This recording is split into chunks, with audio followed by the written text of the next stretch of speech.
Good afternoon and welcome to today's conversation, America's Last Civil Right, Quality Public Education. My name is Curtis Valentine. I am the co-director of the Reinventing America's Schools project at the Progressive Policy Institute. Today's event is co-sponsored by the Reinventing America's Schools project, the 74, and Education Civil Rights Now. Our project promotes a model of schools we call 21st century school systems, or systems that provide parents more choice and give schools more autonomy in return for more accountability. Our research shows that in urban America, public school systems that do this produce the most rapid improvement in student performance. The purpose of today's webinar is to discuss the growing movement for a constitutional right to quality public education in America at the state level. Understanding individual states have control over how they provide public education to its system, to its citizens, we will learn from experts from around the country about the impact the right to a quality public education would have on closing racial and economic achievement gaps in America. Let's get started. Before I ask my panelists to introduce themselves, we want to find out who you are in the audience. This survey before you is going to tell us who we're speaking with. So you have the opportunity to choose one of these categories, and please choose a category you most identify with. To be honest, I identify with at least 2 or 3 of these personally. And so whether you identify as a parent, an educator, a funder, a journalist, an advocate, or a policymaker, as it relates to this conversation, please let us know which group you most identify with, and then we'll share that with the audience and share that with our panel in a second. Without further ado, I want to start all the way from the West Coast. Dr. Pedro Noguera, introduce yourself to our panelists and to our community today. Thanks, Curtis. My name is Pedro Noguera. I am the Dean of the Rossier School of Education at USC.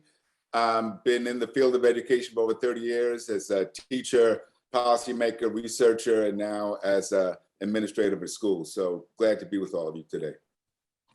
Thank you. While coming from the West Coast, I believe you're on the East Coast today. Mayor Villaraigosa, would you introduce yourself to us? Antonio Villaraigosa, 41st Mayor of the City of Los Angeles, and a beneficiary of both the Catholic school and public school education, committed to this notion that we need to make America's schools the place again where you can reach for the stars and follow your dreams. Thank you so much for joining us today. Ben Austin, also in California. Introduce yourself today. Ben Austin with Education Civil Rights Now. We're a national nonprofit and we support advocacy in different states to establish a constitutional right to a high quality public education for all public school students in a way that empowers all public school parents with a seat at the table to hold politicians accountable and advocate for the interests of kids.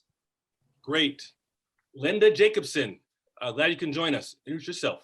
Thank you. My name is Linda Jacobson. I'm a reporter for the 74. I cover primarily federal policy, but also a lot of issues that have national scope, which this obviously does. Thank you.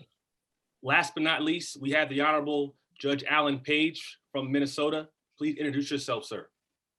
Hi, my name is Alan Page, retired Associate Justice of the Minnesota Supreme Court, and along with my late wife, Diane Sims Page, founder of the Page Education Foundation, which has as its purpose motivating, assisting, and encouraging Minnesota's young men and women of color in the pursuit of post-secondary education by providing financial assistance and by requiring our paid scholars to serve young children kindergarten through 8th grade as tutors, mentors, and role models. Thank you so much. An amazing panel, as I'm sure of you all who listened in can tell. Before we get started, can we show our survey results and see who's in the audience? Nearly half of the folks who responded are advocates, people who are fighting for this very right. We also have the second biggest contingency are the educators. with parents coming in third place. So think about that as you are answering these questions, and understanding that those who are on this call, those who are watching this live, are folks who are in their communities trying to advocate for the best education for their children. We are having this conversation in the wake of the commemoration of Dr. Martin Luther King's birthday. And we are having this conversation in many ways to reinstill the understanding that the fight for civil rights in America did not end with the assassination of Dr. King. Every day, men and women around this country are fighting for the very rights in many ways that Dr. King and those in the civil rights movement did as well. And so as we talk about this conversation, you are going to hear definite relationship to the movement, not only in the past, today, and also moving forward. Without further ado, I want to have my buddy Ben talk about let's talk about this national conversation, this national movement around a constitutional right to a quality public education. How did the Education Civil Rights Now movement start? How did we get here? Well, thank you, Curtis. Thank you for hosting this. Thank you, the 74. Politicians have been talking about education as a civil right since long before Brown versus Board of Education. I think the latest, the modern movement around translating that soundbite into an actionable civil right for all children, especially all children of color and low-income children in America, really came out of the pandemic. As everybody on this panel knows, and before the pandemic shuttered schools for well over a year, 20% of Black students in America were reading at grade level. But the pandemic, I think, shined a light on these inequities in a way that made them at least politically indefensible. And parents began organizing across race and class and other lines of traditional difference because they began to recognize they have more in common with each other across these dividing lines than they do with defenders of an unjust status quo. I mean, I will tell you that parents at my own daughter's school, my daughters last spring graduated from their public schools that they hadn't attended full time for well over a year. And I'm as privileged as they come when it comes to public school parents. My parents at my own daughter's school who marched with the teachers union 2 years ago during their strike watched from the sidelines as they negotiated away 12 million instructional hours during the pandemic and then justified it with an Orwellian declaration that there is no such thing as learning loss. These same parents and other parents organized to file a number of different lawsuits against their school district. In this case, it was against the LAUSD. And the LAUSD's response really said the quiet part out loud that I think sets the table for this conversation. They said that because students do not have a right to a quality public education, the LAUSD is under no legal obligation to provide one, and parents have no standing to challenge school reopening policies or anything else. We get what we get and we don't get upset. And bringing it back to where you started it, Curtis, with Dr. King, he writes in his letter from Birmingham jail that a law is unjust if it is inflicted upon a minority that, as a result of being denied the right to vote, has no part in enacting or devising that law. And I think King's test gets to the heart of the problem, that disenfranchised students who are denied the right to vote in places like Los Angeles, many of their parents are also denied the right to vote, but students can't vote. Parents don't have lobbyists. And so in the face of special interest opposition, politicians aren't always incentivized to put the interests of students first, especially students of color. And so a constitutional mandate, establishing a constitutional North Star, saying that whatever else, we're gonna put students first for realsies, not with our fingers crossed behind our backs. As we reopen our schools again, the question is, are we gonna just rebuild a racist status quo ante, or are we gonna actually reimagine them in the ways that we really only talk about in discussions like this? I think establishing that kind of constitutional North Star is an important and a foundational first step. Thank you, and that's a great start. And I just want to warn the audience, you're going to hear the term quality a lot, and in some cases high quality. And so we want to dig a little deeper into that, particularly as it relates to public education. Every child in America has access to a public education if they choose, but this fight seems to draw a line when it comes to the term quality. Dr. Noguera, do we have in this country a universal definition of quality education? And if so, what is it? We don't have that universal definition. There are some states that the courts have said must define adequacy, which starts to get at the issue of quality. But no, there's not. And if you look around the country, what we see very clearly is that wherever poor children are concentrated, school failure is most likely. And that's because we don't provide adequate resources to those schools.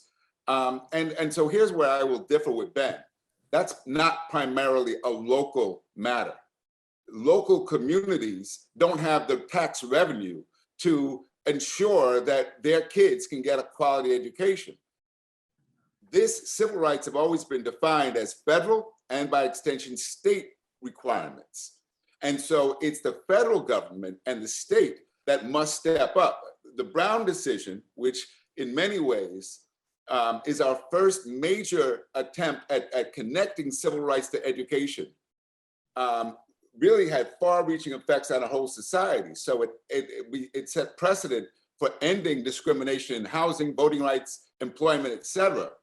But in education, it didn't live up to the promise of the Supreme Court decision because we didn't go far enough. We said at all deliberate speed. And then the federal government pulled back and it was left to local communities to decide whether or not they were going to integrate their schools.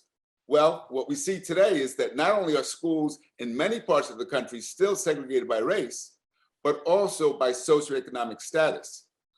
So what we really need to push for is to think of our schools the way we think of our highways, right? Think if you're driving through a poor neighborhood on an interstate highway, the highway doesn't suddenly start to fall apart. The same standards apply wherever that highway is. And that should be the way the schools are. It shouldn't matter where you live. Every school should be equipped with laboratories, with libraries, with well-trained teachers so that every child has the opportunity in education. That's not the case in America today. I just wanted to very quickly agree with everything Dr. Noguera said.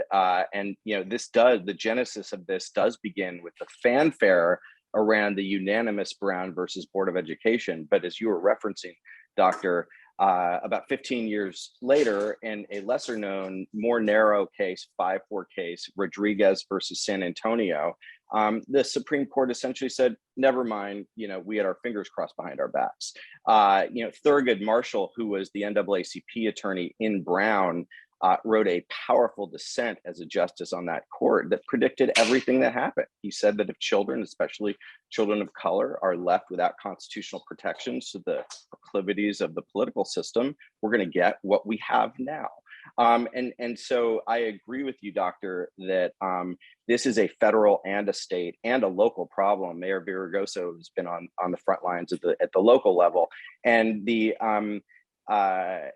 this could be there could be a federal statutory right to a high quality public education that applied to all schools that receive federal funding, or all Title I schools, and that's an important discussion to have as well. Dr. Noguera, if I could come back to you and press you a little bit on this quality conversation and this idea, if someone were to give you the power to write this into law at the federal level, what are some of the benchmarks? What are some of the levers that you would say we should look at in order to determine whether a child has a quality education or simply an adequate one, which is a term we're going to address later? So we need to rethink the way we approach standards. We've said, states have adopted standards for learning, but not standards for the conditions of learning, right? And if the states were to do that and hold themselves accountable for meeting those standards, we would end up with far more equitable schools than we have today. So you have to reframe standards the way we think about highways, or, I was going to say the water supply, but as we've seen in the case of Flint, There's no guarantee to clean water in this country either. So we need to make sure that the government is accountable for providing services to all people at a standard that meets the need. And how are those standards, how's that environment distributed across race and class in America as it relates to those environments that these standards are placed on? So as we saw in the Flint water case, when it was clear that the children, the people of Flint were being poisoned by lead in the water, the state was accountable. The state was the one who would in fact contaminated them and the community. So the state had to repair it. The state has to now compensate the families for the damages. I would say similarly that the states are accountable, should be accountable, because there is no constitutional right to an education in the US Constitution. It's in the state constitutions. And therefore, states must be accountable for ensuring adequacy and quality education. Linda, I want to come to you. And I talked about it at the beginning. I believe both Dr. Noguera and Ben are talking about it as well. This idea of a state-by-state response, state-by-state solution in some cases. This fight looks different in different states. For those interested in bringing this fight to their state, it will most likely look different there as well. We're going to talk about this as well. What's happening in your state? Linda, you followed this fight in different states, and we have California and Minnesota represented, but there are others as well. How are the campaigns in Minnesota and California similar, and how are they different? Thanks. The language in both the California and the Minnesota initiatives are similar. The proposal in Minnesota talks about the state having a paramount duty to ensure that students have a right to a quality education. And in California, the measure talks about putting students' interests first, and that any laws or regulations that don't do that would be in violation of the state constitution.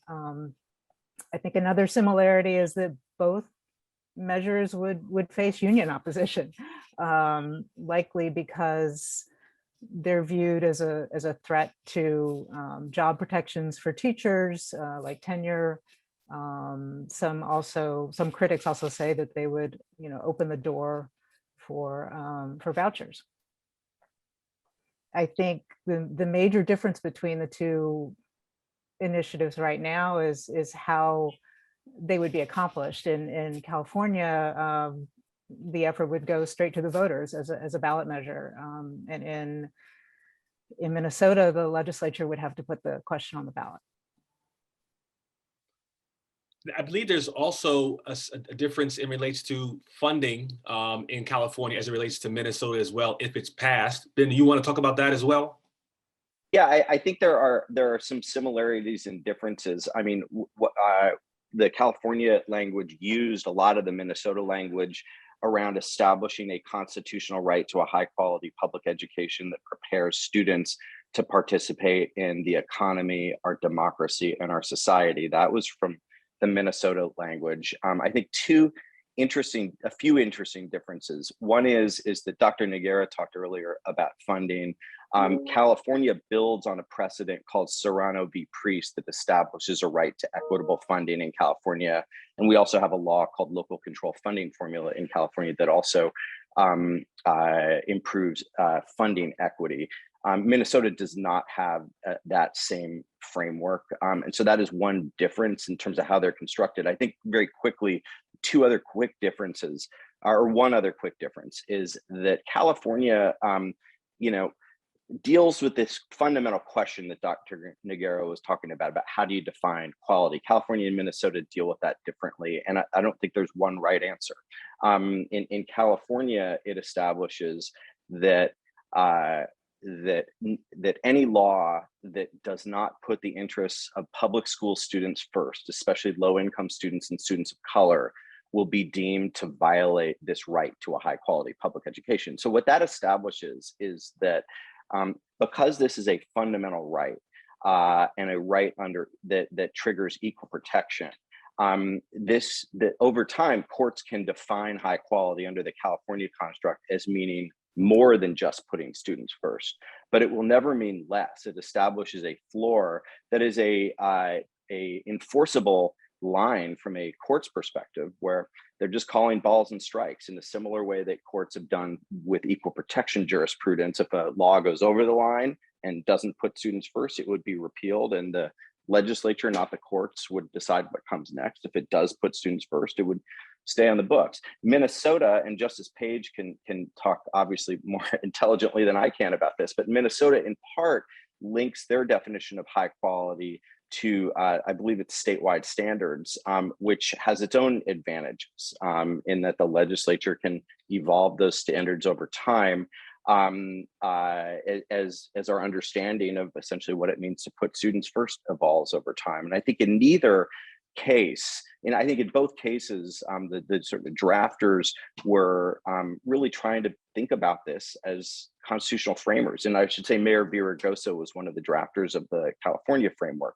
In that, it's not like the framers of the First Amendment put a list of words in it that were protected, that it has to evolve over time as our language evolves over time. And similarly, we wouldn't want to lock in time a 2022 notion of educational quality, because hopefully in 2032 we'll be smarter about that. And so Minnesota does that by linking this statewide standards, which can evolve over time. And the California framework links it to, you got to put students first, which is a notion and a framework that can evolve over time as well. Linda, before I come to Justice Page, I did want you to just touch on what's happening in other states. Similar campaigns, similar efforts at different sequences or parts of the process. What are you hearing about what's happening similar to this fight around a constitutional right to quality public education happening in other states outside of California and Minnesota? There are two other states, Nevada and New Mexico, where this movement is still at pretty early stages, but there has been movement.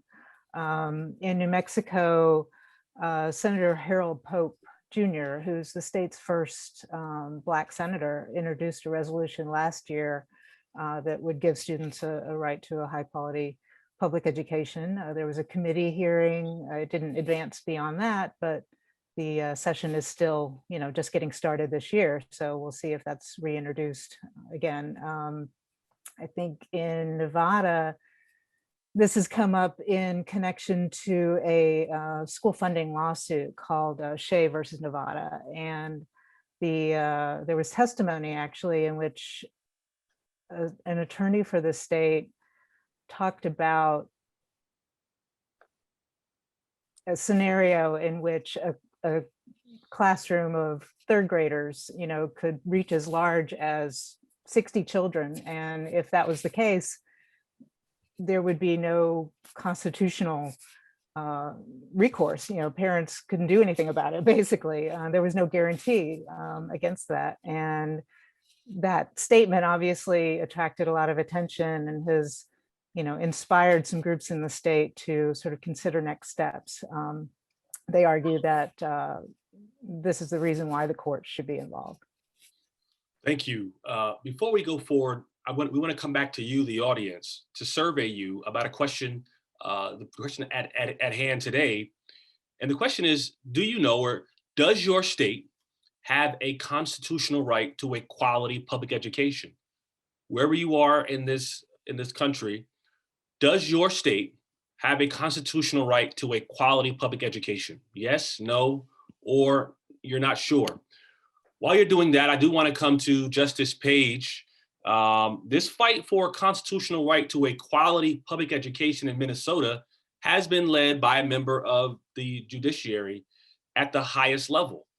Justice Page, former Supreme Court Justice Page in Minnesota, tell us about your efforts in Minnesota, and why is the current language in the Minnesota State Constitution, which currently provides for adequate and uniform system of public schools, not enough right now? Well, let me begin by noting that adequate and uniform language is found in quite a few state constitutions across the country. It goes to system adequacy. It does not go to educational adequacy. And you know, you talk about an adequate system, so long as the system is adequate, no matter where you fall in terms of how you perform within that system, it doesn't matter, because you've received your right by having an adequate system. That system has led to these disparities that we see between middle class and wealthy white children, and Black children, indigenous children, other children of color, and poor white children. And the fact is that those disparities are not sustainable. We cannot continue to have 20 to 30% of groups of children being the only ones who are performing at what we perceive to be grade level.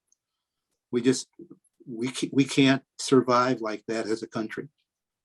And so that's why back in 2019, Neil Kashkari, the president of the Minneapolis Federal Reserve Bank, and I sat down and proposed that we amend Minnesota's constitution to make education a civil right. And by civil right, we mean an individual right, so that every child, no matter who they are, no matter where they come from, receives an education that will allow them to achieve their fullest potential, whatever that may be. There are some in the audience who heard you say Federal Reserve of Minnesota, and their ears might have perked up, because that's probably the first time they've heard Federal Reserve and public education in the same sentence. But as we discussed before, there is a connection. Can you talk about why this would be a priority of the Federal Reserve Bank of Minnesota? Well, the Federal Reserve has two responsibilities, congressionally mandated responsibilities. One of those is full employment. The most effective tool we have to ensure that people are prepared to work is education.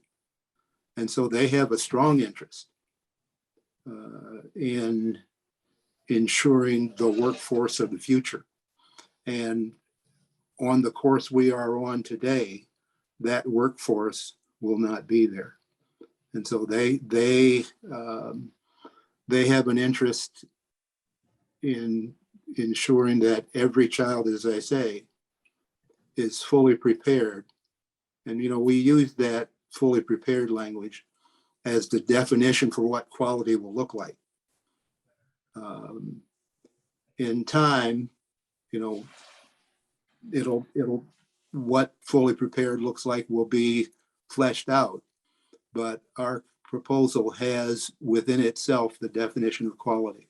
It also has within it a requirement that when we look at how the system is performing, we look at more than simply test scores. We have to look at how the system itself is performing. We don't do that now. And as best I can tell, it's not clear to me that we have ever held the system accountable, and that accountability is necessary. And then finally, you know, a right without remedies, it really isn't much of a right. And so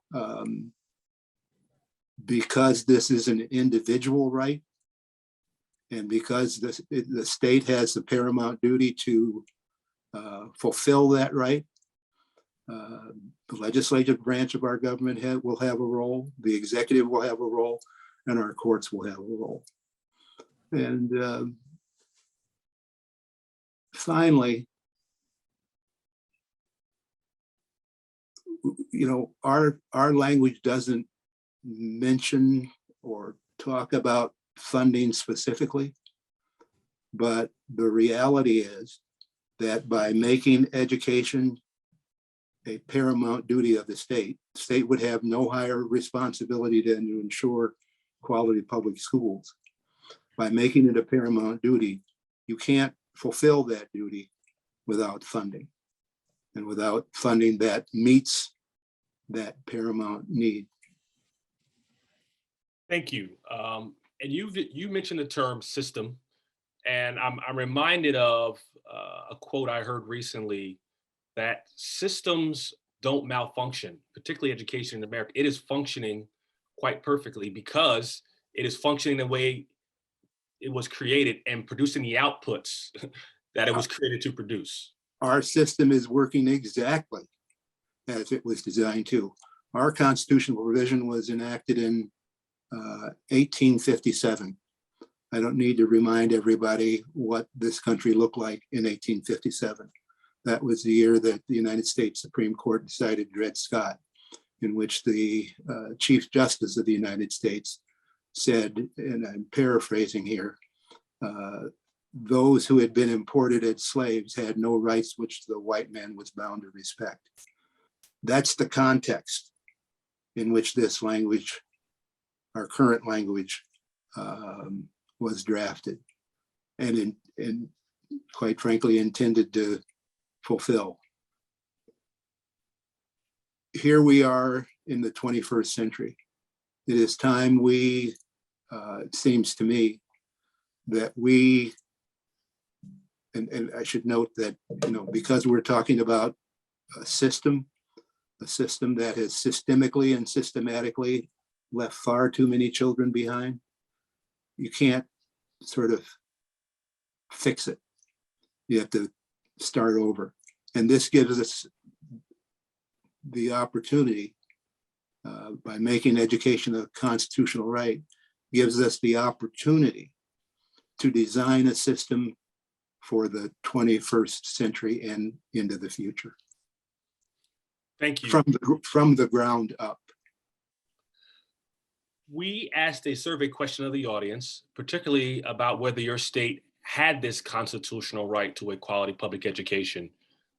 The results, 16% of you all said that your state does, 44% said no, and about 40% said they weren't sure. And so this is good information to have, but also to research, to find out where your state stands, particularly and how your state defines quality. Mayor, we want to come to you. In California, the Constitution guarantees only a free public education.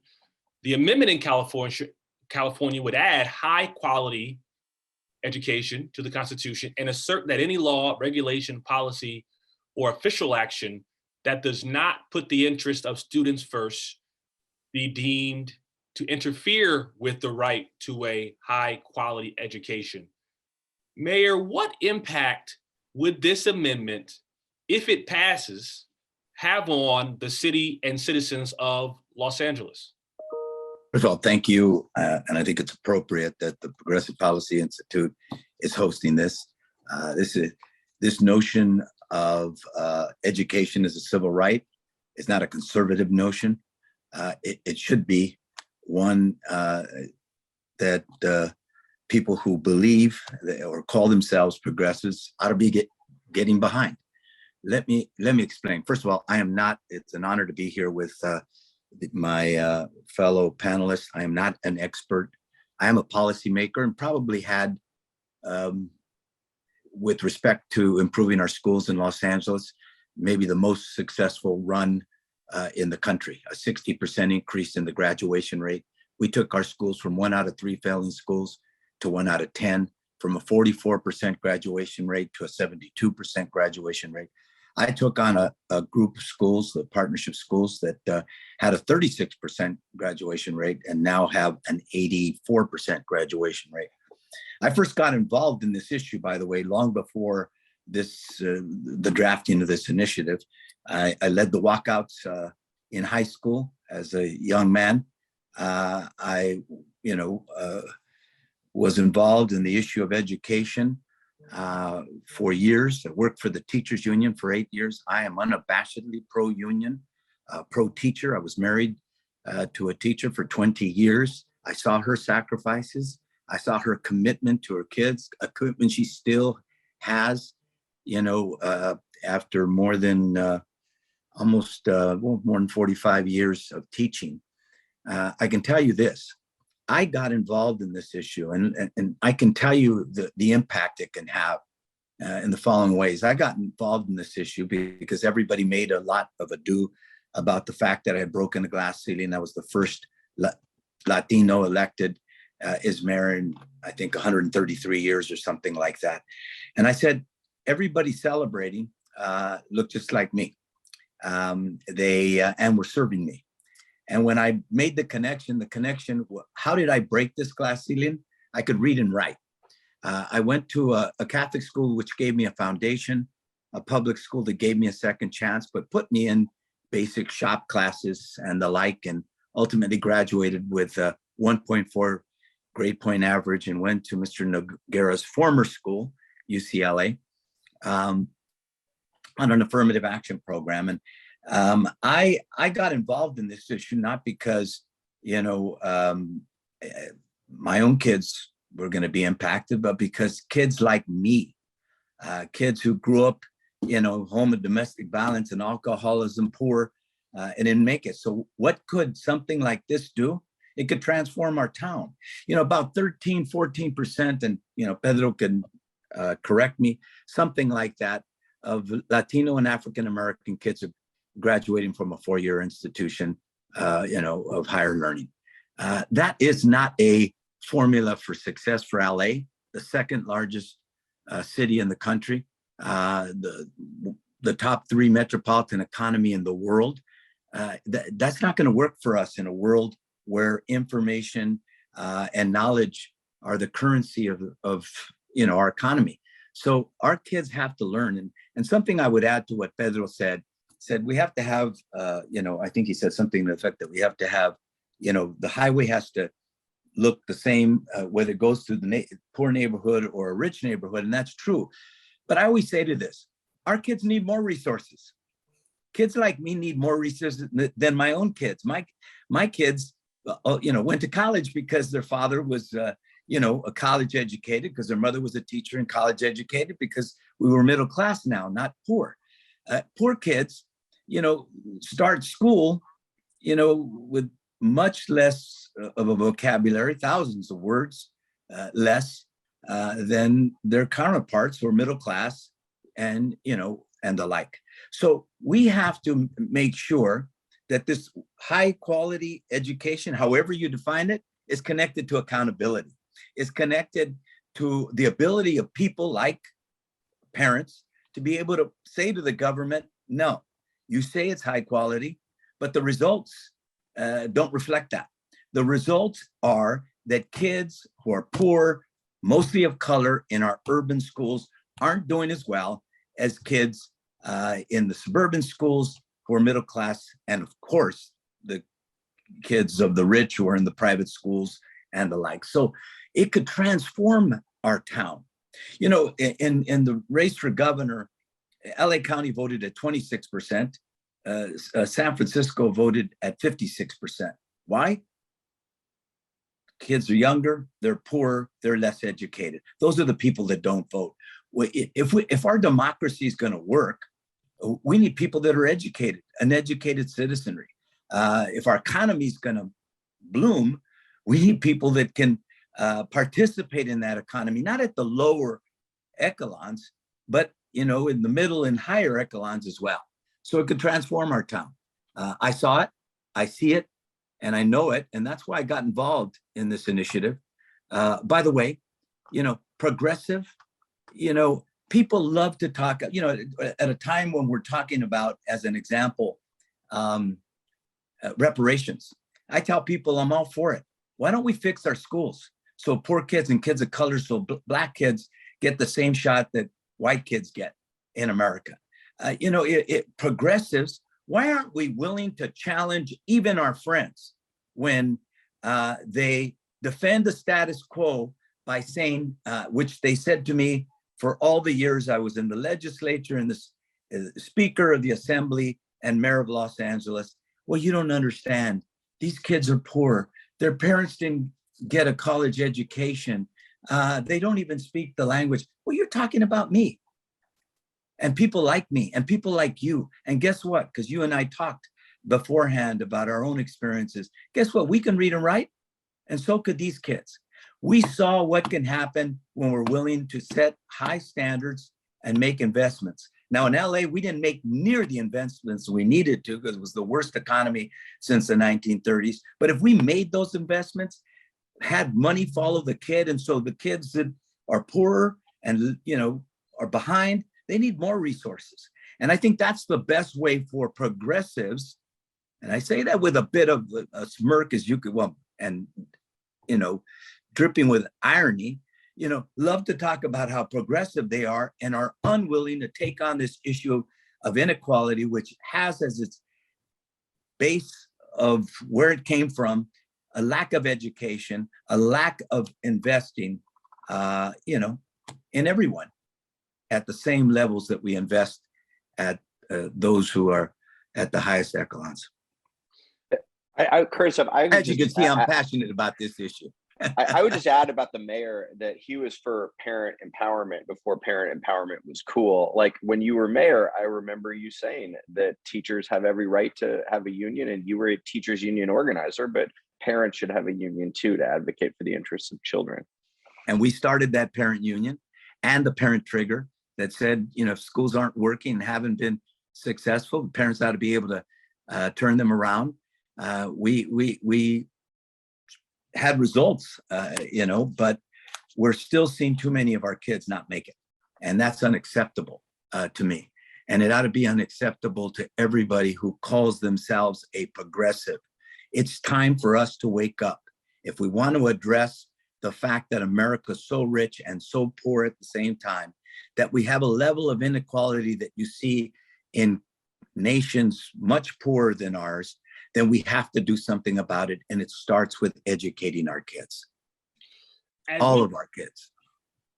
As we place this fight for quality education in a historical perspective, let us remember Dr. King's ability to articulate what success looks like, this idea of visioning that people often need in order to even get involved in the work that we're talking about today.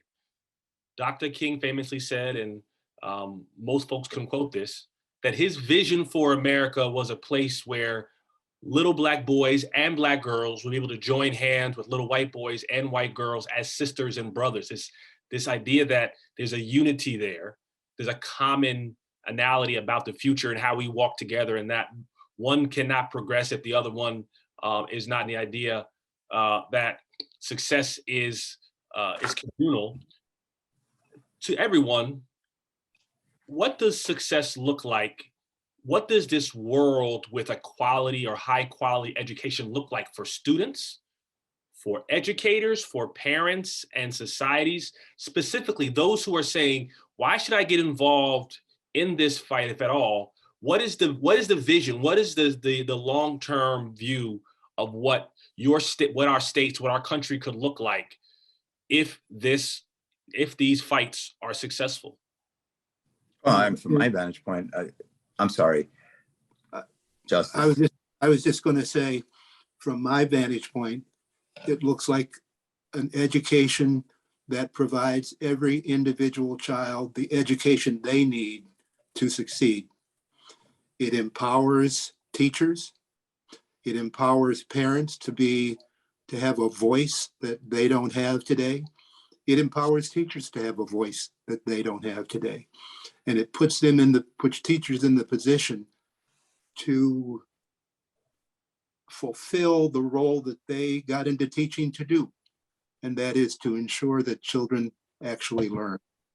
And we believe here in Minnesota that our constitutional provision will do just that. And I would just note, our provision isn't anti-union. It's certainly not anti-teacher. It's pro-children and ensuring that every child, every single child, Black children, white children, able-bodied, disabled, poor, rich, every child receives an education that will allow them to achieve their fullest potential. I would agree with that, with every word of that. I am pro teacher, I am pro union, but I'm also pro kid. And what I would add is that, in addition, is that, again, we have to make the investments necessary to realize what the justice just shared. And I believe that for poor kids, we're going to have to make more investment. I tell people, they start off behind, and we need to make and compensate for that. That's the key. And those kids, no matter what zip code they live in, ought to be able to have the same shot at success. Not necessarily a result, but at success. And they don't have that right now. And so, from my vantage point, I think it's important. Again, I want to acknowledge the Progressive Policy Institute, because I think progressives need to have this policy. I can tell you that too many of them make excuses, talk about income inequality, and don't make the connection between the fight for civil rights in our schools is the fight to make sure that our kids have a shot, so that we don't have the chasms between wealth and poverty that we have in this country today, that reflect in very large part at the bottom, poor people and mostly of color, and wealthy people and mostly not. Dr. Noguera.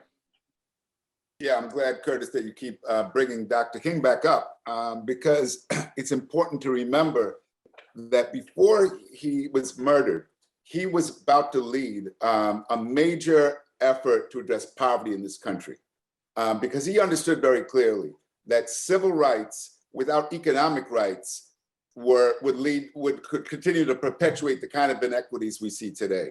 And so I want to agree with Mayor Villaraigosa that because poverty is an educational issue, hungry kids don't do well in school. And we have hunger in America. We have kids who have basic needs, who need eyeglasses, for example, and therefore have trouble reading. Basic needs that are ignored. There's a great commentary and a number of questions in the panel here if you leave it to the states, we have a history, and we're seeing it enacted right now. We have states adopting laws that will make it illegal to teach the history that Justice Page has described, because it'll say it'll hurt the feelings of white kids. This is what's happening right now in America. If you left it to some states, the inequities will not be touched. So the federal government also has to play a role to ensure there is an adequacy standard. But beyond that, we have to recognize there's not a single state in the country that has organized itself to actually help schools. So when they see a school struggling, the most they'll do is sanction that school, threaten to take over that school or district, but where's the help? We across the country, and these are mostly in poor communities, districts have been taken over and they've not improved, because all the state does is apply pressure and threats. It does not invest in providing the supports to improve the quality of those schools. That's what's done in Canada. And that's why Canada has a world-class system compared to us, because they understand you have to build capacity in schools to meet the needs of the kids. And I'll finally say this, because we're gonna face a teacher shortage in this country very soon, because this job has become undoable and unattractive. And so the threats against teachers and the pressures on teachers are real. And if we don't find ways to make that job attractive, this whole enterprise of education is in trouble. Dr. Noguera, Dr. King said, what good is having the right to sit at the lunch counter if you can't afford the burger? What good is having the right to sit at the lunch counter if you can't read the menu? And so there are definite connections. We had about 10 minutes left. I want to go back to the audience one last time and ask you a very direct question. If this ballot initiative was in your state, would you vote in favor of a constitutional amendment to a quality public education in your state? Yes or no? this idea, contrary to popular opinion, there was not universal support for Dr. King or his strategy. And this has come up during the holiday, people misinterpreting, people really trying to, advocate against many of the things that he stood for while, invoking his name on holidays. For some, the comfort of status quo is actually more security than the uncertainty of change. And so again, what happens if nothing changes? What does acceptance of a mere adequate public education look like for our children moving forward? Play this forward. Say we shut this Zoom off, nothing changes. Let's just play this forward. What does a world with only an adequate education look like, particularly for Black and brown children in this country? Well, we know what it looks like today. Yeah. And it's going to go downhill, and it's going to go downhill from there. It's not going to get better. That's right. Who do we incarcerate? Those we fail to educate disproportionately. So we already see the consequences of a failure to educate our people in the inequities of our society. And with COVID and the 2 years that these kids have not, particularly in LA, have not really had, in classroom experience, it's only going to get worse. And, Dr. King wrote about the fierce urgency of now, that tomorrow is today. And tomorrow is for sure today for the kids that Mayor Villaraigosa was just talking about. Unlike, this discussion has resonance, I think, also because we're at the greatest inflection point in modern American history for public education, that we are having to decide in real time as we send our kids back into school, are we going to rebuild a racist status quo ante that perpetuates these results because, as Justice Page said, it's designed to, or are we going to actually hit the reset button and fundamentally rethink and reimagine and reinvent, as the title of this discussion is, public education grounded just in what's good for students, especially students of color? That's the question that is not existential today. And if we miss this opportunity, if we let this slip through our fingers, it's on us. We will have locked in the inequities that we are talking about for a whole new generation of kids. That's the fierce urgency of now, I think, at least for me. So as we celebrate King Week, let me just say, we've all mentioned the letters from a Birmingham jail and various other references. The one I used was the drum major instinct, where Dr. Martin Luther King Jr. speaks about the drum major instinct being, wanting to be at the head of the parade, wanting to be the one. We all ought to harness, as he says, the drum major instinct and get ahead of the movement to declare education a high quality education, a civil right for all of our kids. If we want to address the inequities in our, the inequality in our system and the inequality, we're number 16th, by the way. The last time I looked, OECD, starting at the bottom and getting to the top. We used to be at the top. And in no small part because our kids aren't making it in the numbers that they need to. And with respect to, you don't have to be for this constitutional right to, at a minimum, take on the fight, to address today what's happened to our kids under COVID, where they've been disproportionately impacted in a way that they're going to need disproportionate resources to get them back to where they need to go, so that they don't end up, as Pedro said, in a prison, and instead in the White House or your house, successful, all the people here. Justice Page, you wanted to answer that as well? Well, at the end of the day, this is about justice. Education. Yes, it is. And educational justice is linked to health justice, housing justice, social justice, racial justice, those are all linked. And if we are going to bend the moral arc of the universe, as Dr. King suggested, we have to ensure that every child has an education, the opportunity for an education, which will allow them to fulfill themselves. Because every child that gets left behind, they're a diminished taxpayer, they're a diminished employee, they're a diminished contributor to our community, and indeed likely to become a burden on our community. That does not have to be. We have the power to empower children, to put children first, to ensure that their future and all of our futures are better than our past. Our final question is about time. And the letter from a Birmingham jail is referenced, has been referenced a few times. And that letter, in many ways, was to white moderates, particularly clergy, who told Dr. King to wait. Mhm. And Dr. King said, time can be used constructively or destructively. Because, and we mentioned, we know what the world looks like now, and I think some of us said it could get worse. So it's like, how can it get worse for Black and brown children, poor children? It can, and in some cases, COVID showed that it has.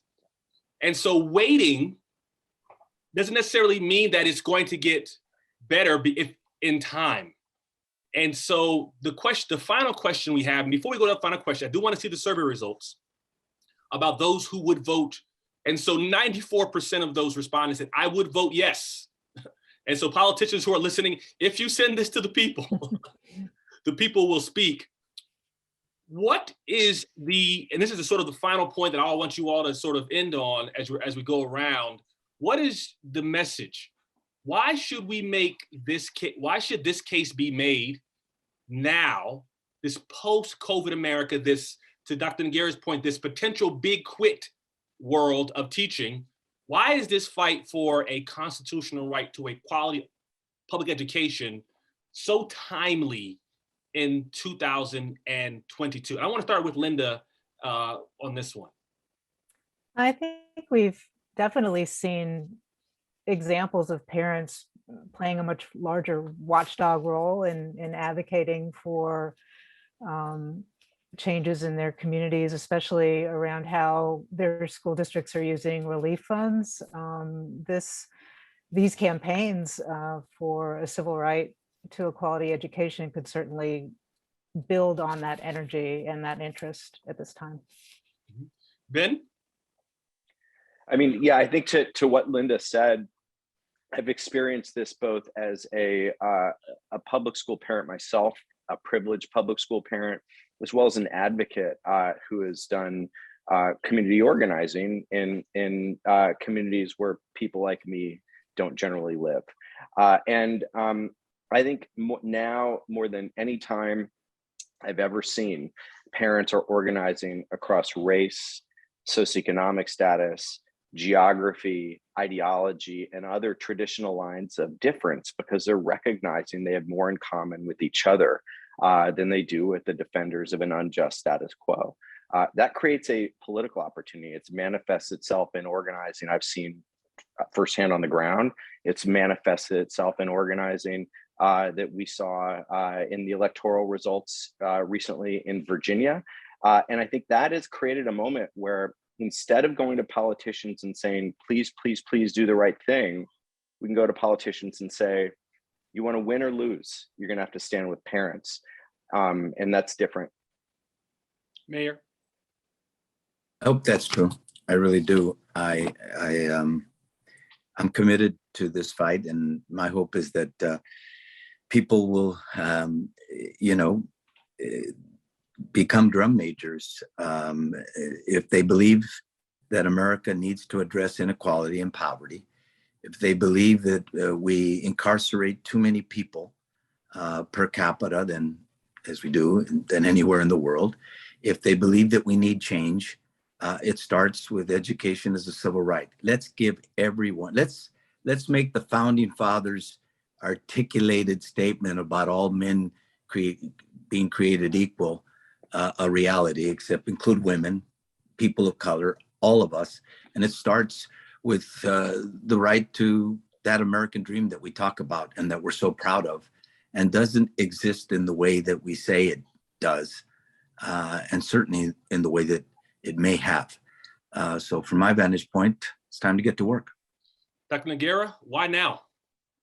Education's our best resource for creating a better future. If you're worried about climate change, you're worried about homelessness, you're worried about crime, then we got to invest in education. Yep. We got to make sure that all kids, regardless of their backgrounds, get an education. This is a different kind of right, though. We haven't talked about that. Unlike the right to free speech or the right to bear arms, this is an entitlement.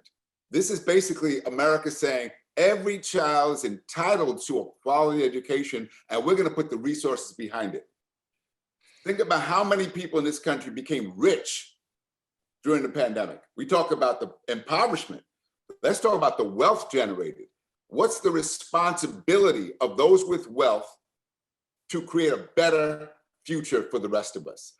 Elon Musk and Jeff Bezos have a responsibility, and hoarding wealth is, I think, a key part of our problem as a nation, as a world. Justice Page, last word, why now? We have the opportunity to be the founding fathers and mothers of the future. If not now, when? And to think back to a past life, somebody once said, the future is now. The future is now. The children can no longer wait. Well, Justice Page, I will say you've given me my first webinar goosebumps when you said we are the founding fathers of the future. I get emotional when you said that. Fathers and mothers. And mothers, Yeah. because that is an empowering speech to us to know we are not, we are we are those we've been waiting for. We're the ones we've been waiting for. No one's going to come save our system. We have to do it. Thank you so much to my panel, to those who listened in. For those of you who watched and said, what about me? What about my state? How do I get involved?